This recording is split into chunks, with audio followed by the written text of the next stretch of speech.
guys, we're gonna get started today. So I'm gonna show you how to run paired t-tests, specifically with my data that I have.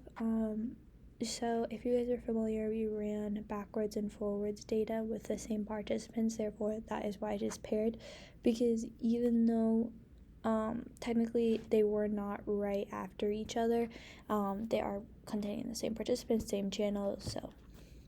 So in our previous video, I showed you how to go ahead and export that. Today we're doing HRF. Actually, I did the mean, if I recall. So I did the mean. Go ahead and hit export. And even though we did highlight these channels, it's important to note that it poops out all of the data for all the channels, so keep that in mind. So I'm gonna go and find where that text file was. I believe we're on backwards.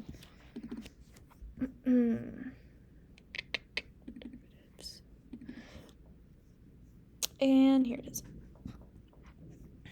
So as always, it's gonna come up as a text file. Not very helpful, obviously. So we're gonna go into Excel. This is what I'm gonna show you afterwards. Excel, I'm gonna go to where we found this.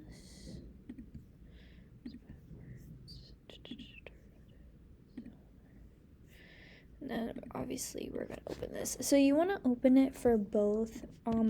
In this case, I opened it for both variables. However, I'm just gonna show you the one. So what I did is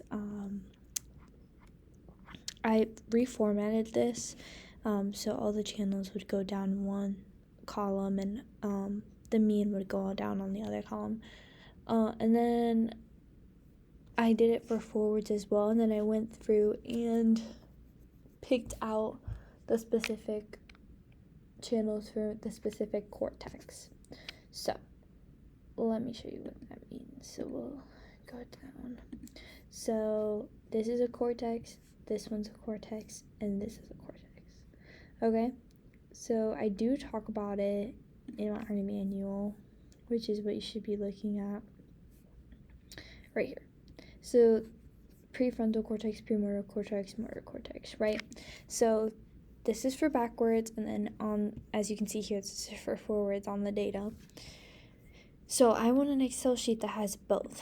So what I did is I took the liberty of, going through, picking out each specific by looking at what the header says. I did prefrontal cortex for forward, and then I took the average, which is in the previous video, which you can look at. And then I did the exact same thing for prefrontal cortex backwards. Okay, so you're going to have two for the same cortexes, okay? So this is important because this is the paired, right? So this is the front and then the back, but we're taking the averages and pairing them against each other. So I did it for premotor cortex, forwards and backwards, and motor cortex, forwards and backwards. And then as always, there's the time. This is more for graphing, because I also did need to go back and fix my graphs, which is why I have the time here. But if you're not graphing, you don't really need the time. Okay? So then what we're going to do is we have this Excel saved. What we're going to do is you have to put it into a separate program, which is called SPS. So let me go. It's going to look like this, SPS statistics. And I did put the link so you can get a free trial if you're a student for about 30 days, which is exact amount of time I need for it. So it's gonna load.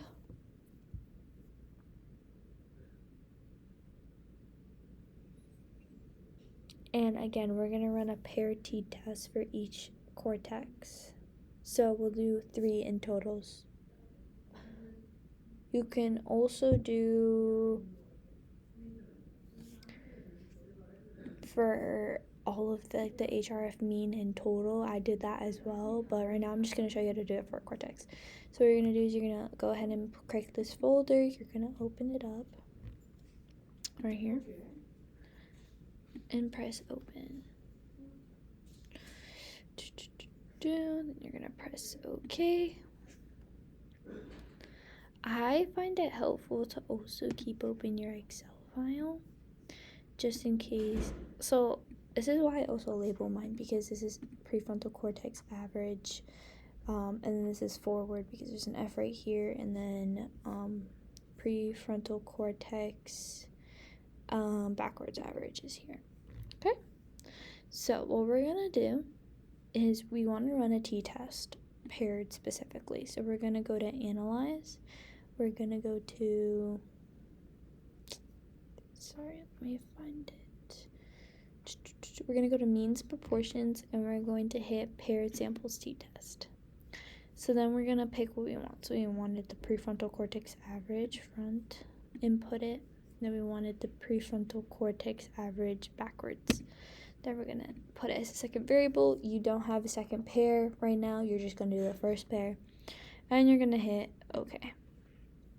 It's going to run the t-test. And then here you go. Here are the statistics for our prefrontal cortex.